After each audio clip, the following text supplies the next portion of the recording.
Hey, I'm Alex. And I'm Harley. This is Should You Need Us? Your cosmic invitation to the absurd, the obscure, and the astonishingly weird. Let the oddities begin. Well, here we are. Cheers. Cheers. Week 2 of Should You Need Us? 3. We recorded 2 already. But it was 2 months ago. Week 3, month 2. There were some hiccups that happened. And lack of motivation because of the sun. Oh, yeah, it's really hard. Yeah. I mean, we're in Washington, so we only get, sun a few months out of the year, so... A few weeks. Yeah. Precious weeks. Yeah. So, and then you had Pride, and then... Yeah, I had Pride, I had My Chemical Romance, I had Lady Gaga. Oh my god, yeah. You were all over the place. Yeah. I had Chicago, so I had System of a Down. We had a wedding. I got sick. You got sick. Mm-hmm. But we're here, and we are ready to bring you great content. Happy to start spooky season. Ooh. Off on a weird foot. Yes, and again, Alex got a dongle, but then left their laptop at home, so... You know, I'm sure that the quality on this end is efficient, and... One mic, 2 bowls. One mic, 2 bowls. Hopefully the quality is not lacking on the other end. Well, the Labubu's are dying. Labubus are dying? Yeah.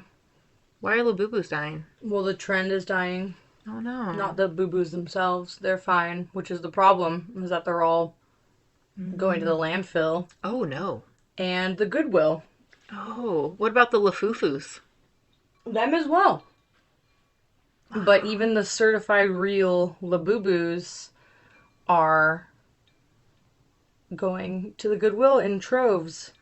I read an article, I think from Impact or something this week, talking about how at first it started and all the Goodwill employees were snatching them up for themselves, and now they're just getting so many that they have to throw them away and apparently are using them as, quote, sponges. Sponges? For cleaning. What do you mean? They're using them for sponges? I read that people are using Labubus to clean because their value has gone down. Wow, so they're that... Wow. Yeah. That, Have you seen a Labubu out in the wild in a while? No. I don't... I saw one today. So, are people just even oh, I don't even want to keep it on, my bag anymore? Yeah, I'm pretty sure that they've gotten to the point where people aren't even wearing them around as bag charms anymore. Wow. So, in other important, sad, groundbreaking news, Jane Goodall died. Oh, I know, I saw that. Which is really, really heart-wrenching and really sad. And also, since we're on the topic of it, I thought Jane Goodall had already died. You know, when I read that, I kind of thought I did too. I'm not kidding. When we were kids, I remember reading about her dying or watching a documentary and them talking about her dying. And I'm not the only person. This is a Mandela effect. Wow. That wasn't the extent of my remembrance of, or lack of remembering, but it sounds like, I guess you and I existed on a different plane for a little bit then. Which is interesting because we've literally been in the same neighborhood, at the same schools, But in the same astrological house. Apparently you were in a different multiverse then. Yeah, I remember Jane Goodall dying when I was a kid. Wow. You ever think about, okay, so if it is a multiverse kind of thing, you were in a different multiverse. So when did you and the other Alex switch multiverses? I think about that often. Yeah. I'm I don't know what I did to change it. We've been watching, me and Natalie have been watching Back to the Future. Oh, nice. We're on our fall movie kick. And in Back to the Future, as you know, the huge plot line is that you can't, know what's going to happen, or you can't alter things in the past because one little tiny butterfly wing flap will change the course of history. So I do wonder, what tiny thing happened that reset it or changed timelines, but I'm not the only person on, like, everyone online, not everyone, a huge majority of people also think that Jane Goodall died, but it's very sad that she actually died. Jane Goodall was an amazing, badass woman. And I remember I watched a documentary about her, and I think I probably just thought this in my head that, oh, this documentary just came out about her life. It's because she had just died. But it was probably just that the documentary came out. And when I was a child, I could not comprehend that documentaries can be about living people. That's probably what happened. No, I think you really were in a multiverse. I think I just have a lack of awareness of the world around me. Let's go with that. She's an climate activist, ethologist, conservationist. That's a word. And a founder of the Jane Goodall Institute. Rest in peace. Yeah. Good woman there. Good woman. Good woman. Good egg. Mm-hmm. She will be missed. I love you, Jane Goodall. Okay. Moving on. Moving on. Oh, God. Okay. Is your story have to do with death, multiverses, different timelines? No, but that'd be cool. I did. So I had a different story planned that I had written 2 months ago, actually, when we were supposed to record, but then we didn't. So I've been sitting on one story for a while, but now it's October, so I wanted to do something more like spooky. Well, okay, it's not even spooky, just Halloween themed, because I kind of want to just lean on this October spooky Halloween month. I feel like this entire podcast is spooky enough and out of left field enough to roll with any story for October. Yeah. But I'm excited to hear what you got. Okay. So, just to cite my sources, Wikipedia, a blog on Blogspot, an article on 12 Tomatoes, elgl.org, WordPress, and then Drunk History. I'm excited. And I don't want to, tell you the article names because then you'll kind of have an idea of what I'm talking about. I hope you're not looking at my computer screen right now. No, I'm not. Okay. I'm dissociating into your words. Okay. Because this is also why I need you to not forget your laptop so you're not looking at my screen reading my shit. I didn't know it has to be that much of a surprise. No, it's all good. It's all good. I can't read, Harley. You're fine. I can't read. I'm the dyslexic one. No, bitch. I am also dyslexic. Oh, wow. We have so much in common. Yeah. No wonder we're friends and been friends. Like we're twins or something. Oh, wow. Friends for how many years? 26? Jeez. We're that old? Yeah, we met when we were like 5. Yeah, we did. We're 31. Cheers to that. Correct us in the comments if that math was wrong, but I think 26 years. Okay. So, for this story, I wanted to, I was Googling the significant moments in history that have, shaped Halloween as we know it. And I found, back in the early 1900s, Halloween wasn't exactly about, dressing up, costumes, getting candy. It was just, pure chaos. And it was inspired by Guy Fawkes Day in England, which is the day to commemorate a failed assassination attempt of King James I that happened on November 5th, 1605. And so people would celebrate with, bonfires, fireworks, and just, kind of mischief. Why would they celebrate in October when he was assassinated in November? Because I think the U.S. just wanted to be oh, we're going to make it a little different. And we did. We had, Halloween on that day because it is, the thinnest veil between our world and the spirit world. And so Halloween was kind of a thing, but there wasn't any, real traditions around it. What about Samhain? The Samhain? Samhain? Mm-hmm. Oh. Yeah. I've only ever seen it written. Yeah. Yeah. If you've only seen it written, then you would probably pronounce it Samhain or however you said it, but Samhain. Samhain. Our language is weird. But yeah, I mean, I guess the US, like America, we saw it and we were just like, we want to do that, but we want to like kind of fuck shit up. And That so sounds like the US. yeah, so we took it to a whole nother level. Stealing someone else's idea, but then making it more fucked up. More destructive. So American kids every October 31st would take to the streets, egging houses, smashing windows, setting fires, pissing on buildings. Hence, trick or treat.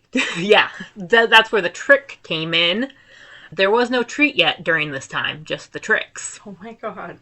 And so stuff that wasn't even just like those little trick, like pranks that we grew up being like, oh, we're gonna TP someone's house. Like, it was like, no, we're gonna pee on your building and throw rocks at your windows. Destructive. Yeah. Here is when Mrs. Elizabeth Krebs comes in to the story. Elizabeth Krebs. Yes. What did that bitch do? So I'm just going to give you a little bit of background about who she is. She was born in 1848. She was born in Switzerland, then moved to the U.S., and she eventually settled in Hiawatha. I think I'm saying that right. Hiawatha. Oh, I didn't write the state down. I think Kansas. I think Hiawatha's in Kansas. Sounds like a Kansas city. Yeah. She got married, had 4 kids. Most of her kids died, unfortunately. One didn't, though, and, lived a long, healthy life, but not relevant to the story. But so in Hiawatha, she was known as the Flower Woman. She founded the town's garden club, and she won awards for her amazing garden and even started, like, community gardens in town. But every year, on November 1st, she woke up to her garden destroyed. Roses beheaded, her squashed, and if you know, like, a white flower lady, like, white lady who's obsessed with flowers, like, that ain't gonna fly. I was like, white flowers or white woman who likes flowers? A white woman who likes her flowers. Oh god, the worst. With most of her kids dead, this is all she has. A flora-loving spinster out to get the kids of the town. So, in 1912, Elizabeth woke up on November 1st to, yet again, find her prize garden in ruins. And she was fed up. So she was like, I gotta do something about this. So she was like, next year, I'm going to throw the best Halloween party this town has ever seen. She's like, I'm gonna get these kids in my house. We're gonna eat some treats, bob for some apples, and they're gonna be too tired to cause any mischief the next day. Okay. Interesting logic. But I see where she's going with this. Yeah. I was like, okay, I like it. We're not going to punish these kids. We're going to just give them something to do because obviously they're bored. Out. Yeah. That's what you got to do with kids.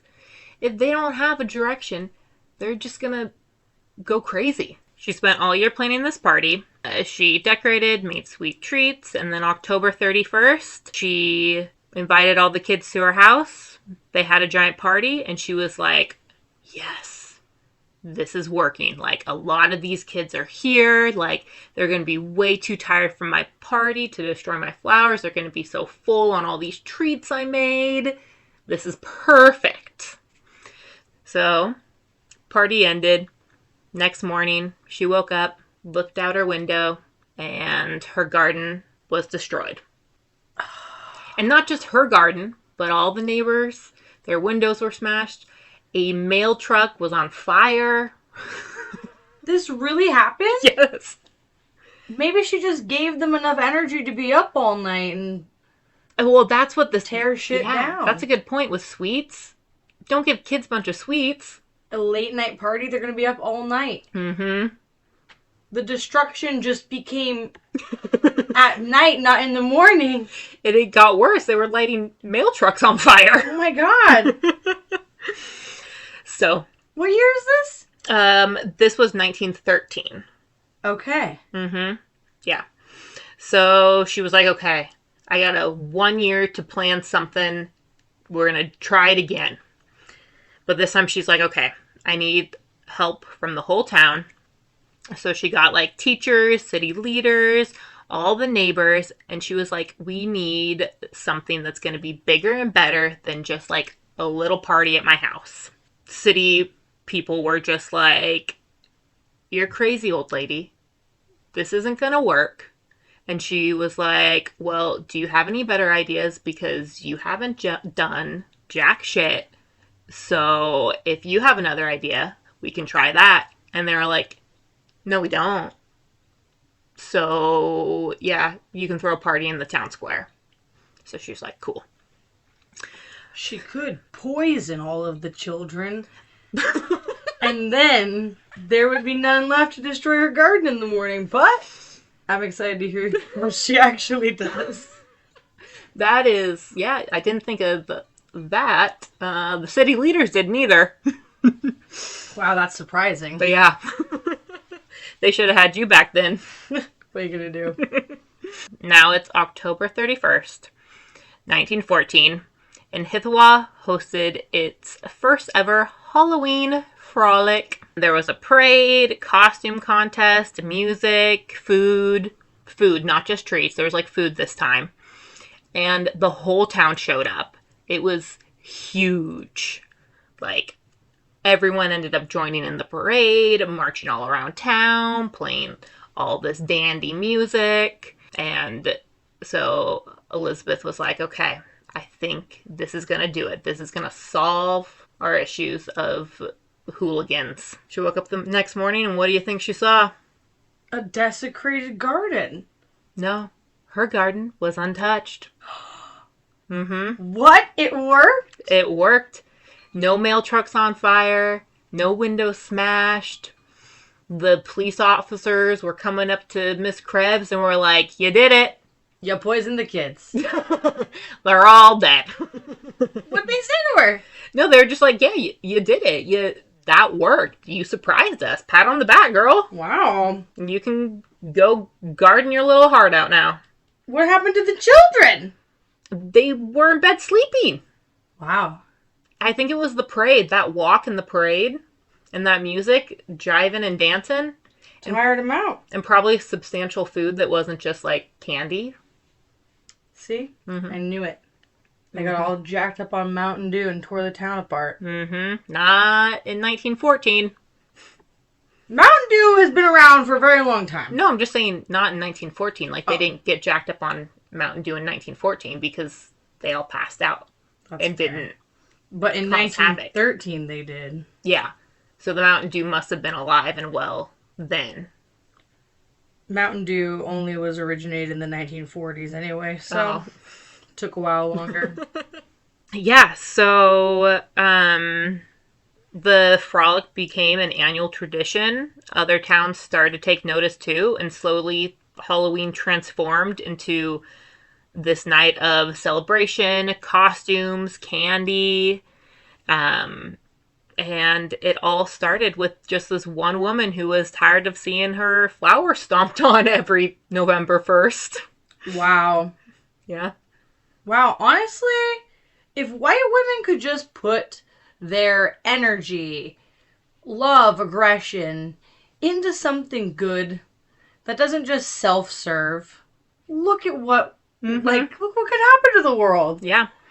Well, and it just, like, is a reminder that investing in your community can create positive impacts. Like, putting on events, like, it just also can make your community more unique if you're known for something. And it also boosts, like, the local economy. Like, I don't understand why there's not more community events, community things to do. Because, yeah, it's cool. It's chill. Then it makes you know your neighbors too well, and then you care about what happens to them and their gardens. Yeah. And they gotta keep us divided. God forbid we humanize each other over carameled apples and carols. Good times. I was just trying to rhyme with caramel. Marvel. Caramel apples and... Marvel at the caramel. I like Marvel at the carnival. Oh, Marvel at the carnival. I said Marvel at the caramel. Does that Either rhyme? way, Marvel, yeah. caramel? Marvel at the caramel. Yeah. Mm-hmm. While experiencing the carnival. They don't have carnivals without caramel. Yeah, so you can either choose to thank Elizabeth Krebs for Halloween, or you can thank the children that stomped on our garden in the first place. It's up to you. Who was truly responsible? Mm-hmm. The chicken or the egg? That is the age-old question. Wow.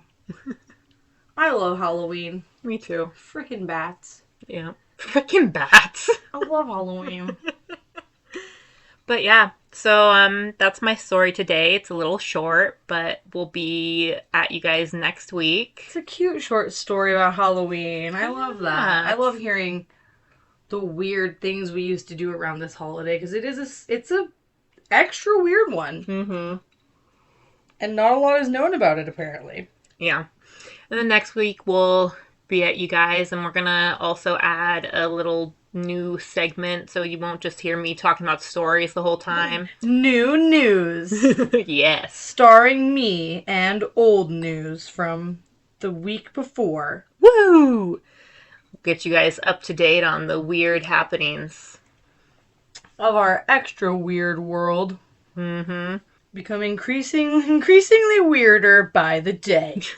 And with that, I'm pouring the rest of my dalgona coffee into my martini espresso. Espresso martini. Espresso martini. Cheers, Harley. Cheers.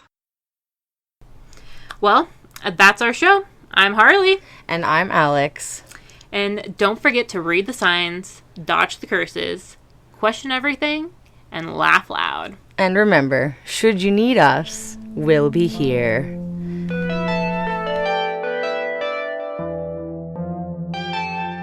A Florida man was just accused of killing and eating his pet peacocks. Oh, dear God. Yeah. That sucks. I mean, I kind of get it. Peacocks are bad luck, I think. Are there bad luck? Yeah, that's what I've heard. Where? I don't know. In wherever they are. In the world. Where one it's like a black cat. It crosses. Somewhere in Asia. Ooh, what about this? Aggressive squirrel sends at least 2 people to ER in California City. That's a good one. Yeah, I'm like, the other 2 are so sad. This is so funny.